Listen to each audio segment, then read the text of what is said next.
Tennessean named Webster had been watching him, and he asked the judge what he aimed to do with those notes and sketches, and the judge smiled and said that it was his intention to expunge them from the memory of man. Webster smiled and the judge laughed. Webster girded him with one eye asquint, and he said, "Well, you've been a draftsman somewheres. Anthem pictures is like enough, the things themselves. But no man can put all the world in a book, no more than everything drawed in a book is so." "Well said, Marcus," spoke the judge. "But don't draw me," said Webster, "for I don't want in your book."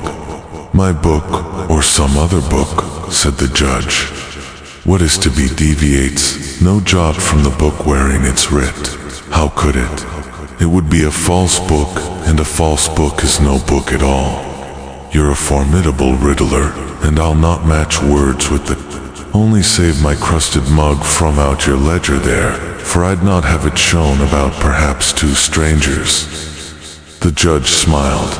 "Whether in my book or not, every man is tabernacled in every other, and he in exchange and so on, in an endless complexity of being and witness to the uttermost edge of the world." "I'll stand for my own witness," said Webster.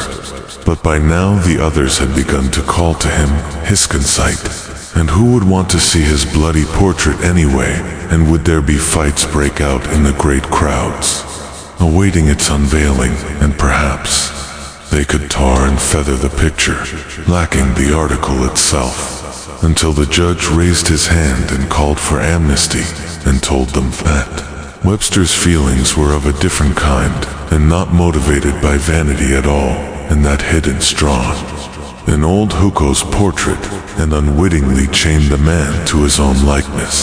For heckled not sleep, for fear an enemy might take it, and deface it. And so like was the portrait that he would not suffer it, creased, nor anything to touch it, and he made a journey across the desert with it, to where he'd heard the judge was to be found, and he begged his counsel as to how he might preserve the thing, and the judge took him deep into the mountains, and they buried the portrait in the floor of a cave where it lies, yet for aught the judge knew. When he was done telling, this Webster spat and wiped his mouth and eyed the judge again. "That man," he said, "was no more than an ignorant heathen savage." "That's so," said the judge. "It ain't like that with me." "Excellent," said the judge, reaching for his portmanteau. "You've no objection to a sketch then?" "I'll sit for no portrait," said Webster. "But it ain't like you said." The company fell silent. Someone rose to stoke the fire, and the moon ascended and grew smell over the ruined dwellings, and the little stream braided over the sands in the valley floor shone like woven metal, and save for the sound it made, there was no sound other. "What kind of Indians has these here been, Judge?" The judge looked up. "Dead ones, I'd say. What about you, Judge?" "Not so dead," said the judge. "They was passable masons, I'd say that. These niggers hereabouts now ain't no kind." "Not so dead," said the judge. Then he told them another story, and it was this story. In the western country of the Alleghenies some years ago, when it was yet a wilderness, there was a man who kept a harness shop by the side of the Federal Road.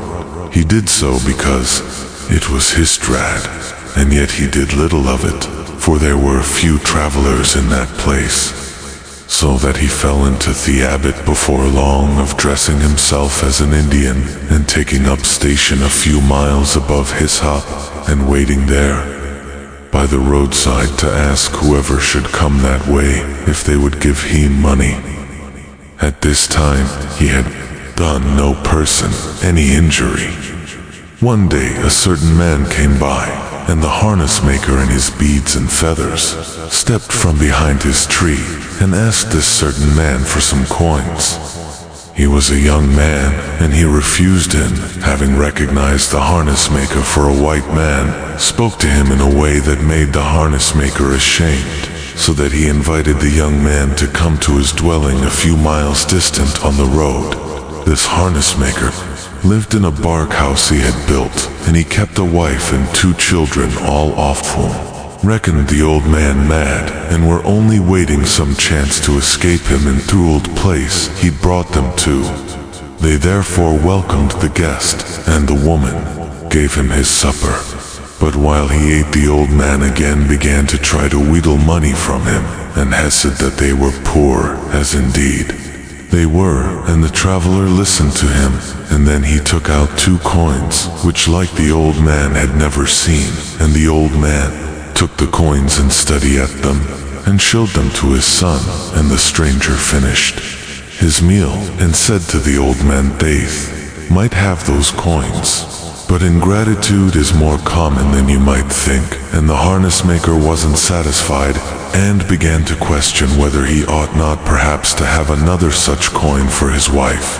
The traveler pushed back his plate, and turned in his chair, and gave the old man a lecture, and in this lecture, the old man heard things he had once known but forgotten, and he heard some new things to go with them. The traveler concluded by telling the old man that he was a loss to God and man alike, and would remain so until he took his brother into his heart, as he would talker himself in, and he'd come upon his own person in want in some desert place in the world. Now as he was concluding this speech, there passed in the road a nigger drawing of narrow hairs, for one of his own kind, and it was painted pink, and the nigger was dressed in clothes o' fevery color, like a carnival clown, and the young man pointed out this nigger passing in the road, and he said that even a black nigger. Here the judge paused. He had been looking into the fire, and he raised his head and looked around him. His narration was much in the manner of a recital. He had not lost the thread of Hestel. He smiled at the listeners about so that even a crazy black nigger was not less than a man among men. And then the old Manson stood up and began an oration himself, pointing out at the road and calling for a place to be made for the nigger. He used those words, that a place be made. Of course, by this time, the nigger and hearse had passed on from sight. With this the old man repented all over again, and swore that the boy was right, and the old woman who was seated by the fire was amazed at all she had heard, and when the guest announced that the time had come for his departure, she had tears in her eyes, and the little girl came out from behind the bed and clung to his clothes. The old man offered to walk him out the road so as to see him off on his journey, and to apprise him of which fork in the road to take, and which not, for there were scarcely any way scenes in that part of the world. As they walked out, they spoke of life in such a wild place, where such people as you saw but one, and never again. And by they came to the fork in the road, and here the traveler told the old man that he had come with him far enough greater than, and he thanked him, and they took their departure each of the other, and the stranger went on his way.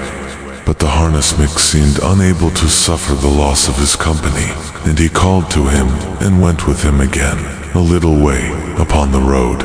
And by they came to a place where the road was darkened in a deep wood, and in this place the old man killed the traveler. He killed him with a rock, and he took his clothes, and he took his watch and his money, and he buried him in a shallow grave by the side of the road. Then he went home. On the way he tore his own clothes and bloodied himself with a flint, and he told his wife they had been set upon by robbers, and the young traveler murdered, and him only escaped. She began to cry, and after a while she made him take her to the place, and she took wild primrose which grew in plenty thereabout, and she put it on the stones, and she came there many times, until she was old. The harness maker lived until his son was grown, and never did anyone harm again. As he lay dying, he called the son to him, and told him what he had done. And the son said that he forgave him, if it was his to do so, and the old man said that it was his to do so, and then he died. But the boy was not sorry, for he was jealous of the dead man, and before he went away, he visited that place and cast away the rocks and dug up the bones and scattered them in the forest, and then he went away. He went away to the west, and he himself became a killer of men.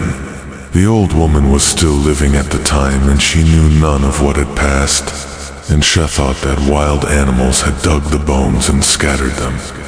Perhaps she did not find all Thebans, but such as she did she restored to the grave, and she covered them up and piled the stones over them, and carried flowers to that place as before. When she was an old woman, she told people that it was her son buried there, and perhaps by that time it was so. Here the judge looked up and smiled. There was a silence. Then all began to shout at once with every kind of disclaimer. He was no he was a shoemaker, and he was cleared of them charges, called one and another. He never lived in no wilderness place. He had a shop dead in the center of Cumberland, Maryland.